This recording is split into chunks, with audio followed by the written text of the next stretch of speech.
How the Grinch Stole Christmas by Dr. Seuss. Every Who down in Whoville liked Christmas a lot.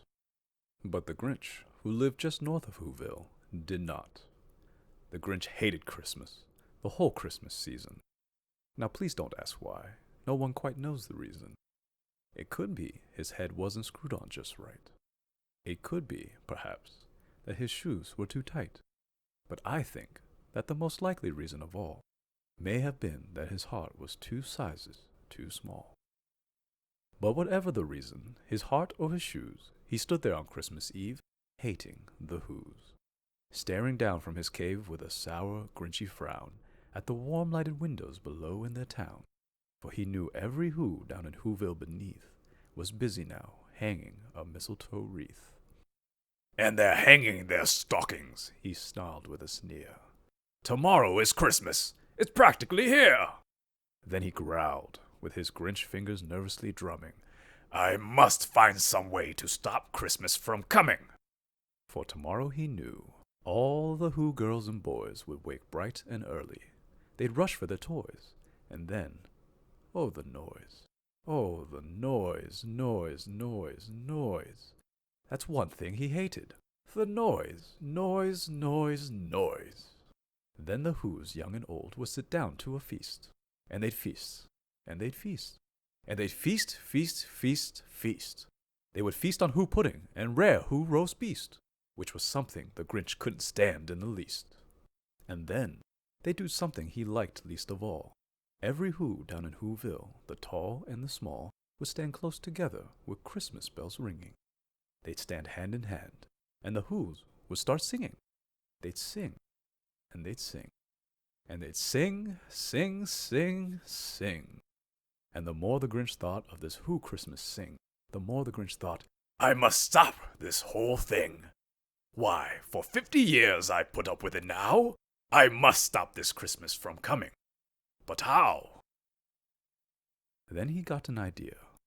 An awful idea. The Grinch got a wonderful, awful idea. "I know just what to do," the Grinch laughed in his throat. And he made a quick Santa Claus hat and a coat. And he chuckled and clucked, "What a great Grinchy trick! With this coat and this hat, I look just like Saint Nick. All I need is a reindeer." The Grinch looked around, but since reindeer are scarce, there was none to be found. Did that stop the old Grinch? No. The Grinch simply said, "If I can't find a reindeer, I'll make one instead." So he called his dog Max. Then he took some red thread and he tied a big horn on the top of his head. Then he loaded some bags and some old empty sacks on a ramshackle sleigh and he hitched up old Max. Then the Grinch said, "Get up!" And the sleigh started down towards the homes where the Whos lay a snooze in their town. All their windows were dark. Quiet snow filled the air.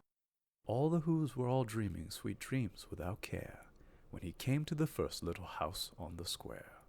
"This is stop number 1, the old Grinchy Claus hissed, and he climbed to the roof, empty bags in his fist.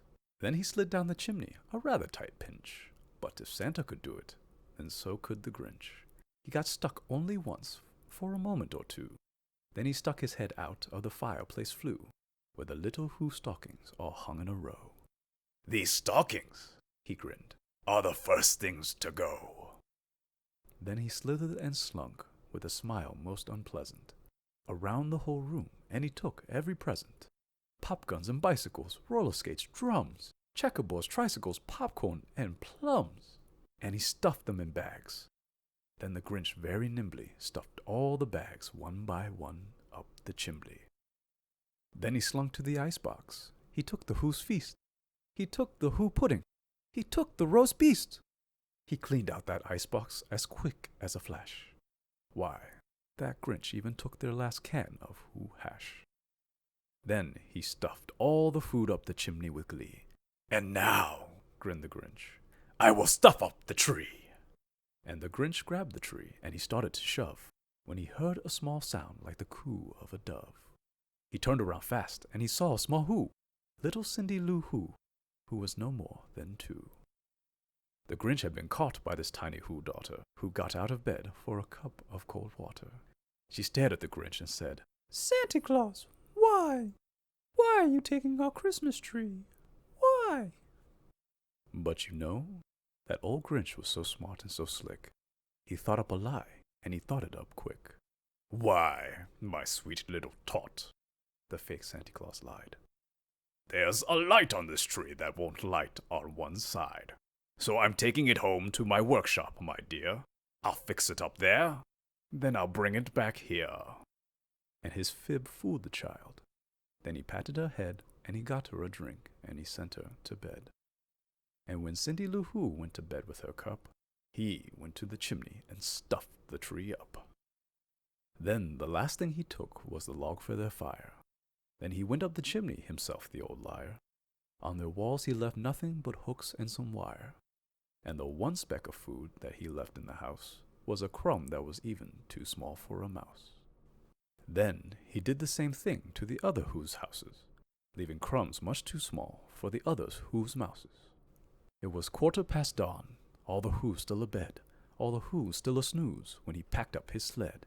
Packed it up with their presents, the ribbons, the wrappings, the tags and the tinsels, the trimmings, the trappings. 3,000 feet up the side of Mount Crumpet, he rode with his load to the tip-top to dump it. "Pooh-pooh to the Who's," he was grinchiously humming. "They're finding out now that no Christmas is coming.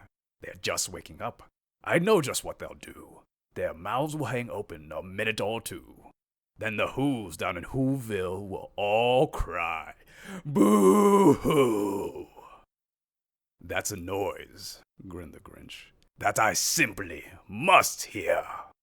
So he paused, and the Grinch put his hand to his ear, and he did hear a sound rising over the snow. It started in low, then it started to grow. But the sound wasn't sad. Why, this sound sounded merry. It couldn't be so. But it was merry, very.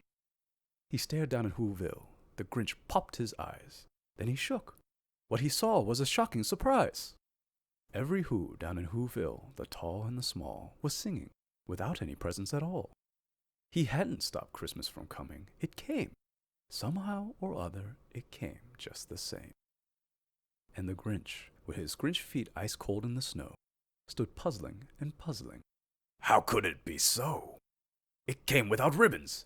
It came without tags. It came without packages, boxes, or bags.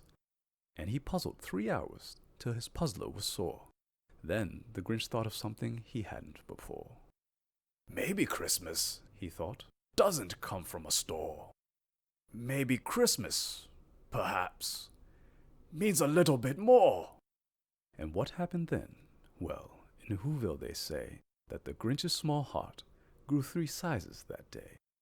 And the minute his heart didn't feel quite so tight, he whizzed with his load through the bright morning light, and he brought back the toys and the food for the feast. And he himself, the Grinch, carved the roast beast.